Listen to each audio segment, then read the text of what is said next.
l'approche pédagogique du leadership de Jésus-Christ. Jésus-Christ est un vrai modèle. Il est vraiment l'exemple que nous sommes appelés à suivre. Regardez, nous sommes dans Jean au chapitre 13. Je vais lire à partir du premier verset. C'était la veille de la fête de la Pâque. Jésus savait que l'heure était venue pour lui de quitter ce monde pour aller auprès du Père. Il avait toujours aimé les siens qui étaient dans le monde et il les aima jusqu'à la fin. Jésus et ses disciples prenaient le repas du soir. Le diable avait déjà persuadé Judas, fils de Simon Iscariote, de trahir Jésus. Jésus savait que lui-même était venu de Dieu et retourné à Dieu et que le Père avait tout mis à son pouvoir. Il se leva de table, ôta son vêtement de dessus et prit un linge dont il s'entoura la taille.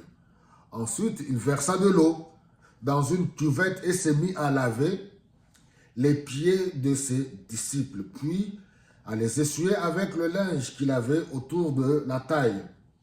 Il arriva ainsi près de Simon-Pierre, sacré Pierre, Simon-Pierre, qui lui dit, « Seigneur, vas-tu me laver le pied, toi ?»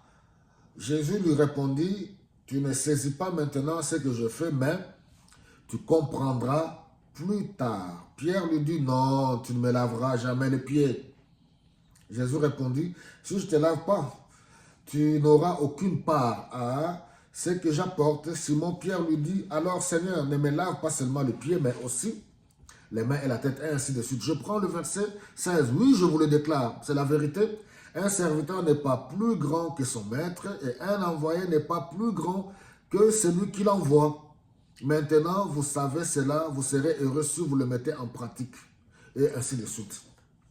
Comme je le disais tout au début, à l'introduction, le leadership, Jésus a une méthodologie de démonstration. Ce n'est pas un leader boss qui croise les bras, qui reste là, qui délègue. Non, Jésus passe toujours par ce qu'on appelle la méthode démonstrative. Il montre, il démontre, il donne l'exemple.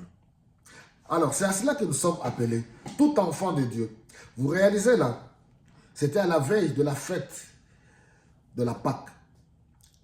Il est là avec les disciples pour prendre le dernier repas et il donne une dernière leçon que nous sommes appelés à garder pour toujours. Laver les pieds des autres. Le serviteur, celui qui se croit être plus grand, doit se faire plus petit.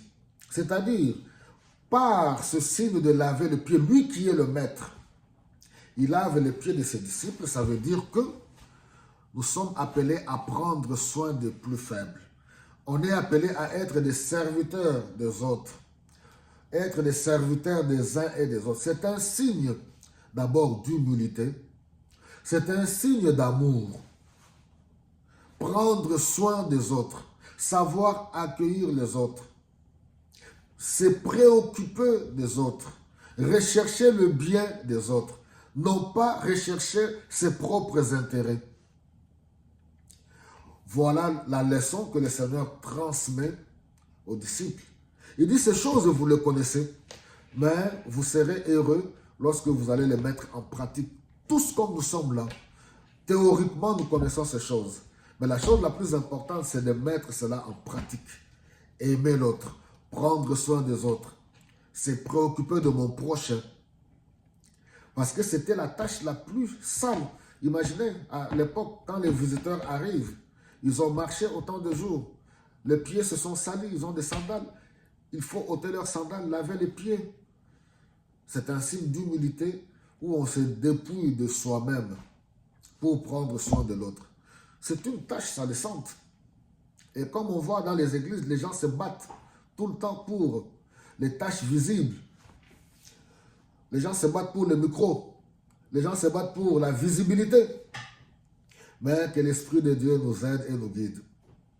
Et surtout pour Nous qui sommes serviteurs de Dieu, que Dieu nous donne l'humilité, un cœur humble, un cœur de serviteur pour chercher l'intérêt de nos semblables et non pas chercher notre propre intérêt. Jésus n'était pas venu pour chercher la gloire de ce monde. Jésus n'était pas venu pour chercher la célébrité. Il était venu nous montrer. Il était venu d'abord se sacrifier pour toute l'humanité, pour ceux qui vont croire librement, nous montrer la voie qui conduit au Père. Jésus n'était pas venu faire carrière, chercher le succès, la gloire, comme nous le cherchons aujourd'hui. Être vu de tous, avoir la renommée, ou certains justifient cela. Dieu avait dit à Abraham, je rendrai ton nom grand. Oui, Dieu lui avait dit cela. Mais laissons Dieu rendre nos noms grands. Ce n'est pas à nous-mêmes à chercher. Ce n'est pas de nous-mêmes qui devons chercher à tout prix, avec les coups bas pour rendre nos noms grands. Que Dieu nous amène à vivre et à le servir dans l'humilité, à servir nos frères dans l'humilité. Que le Seigneur vous bénisse abondamment.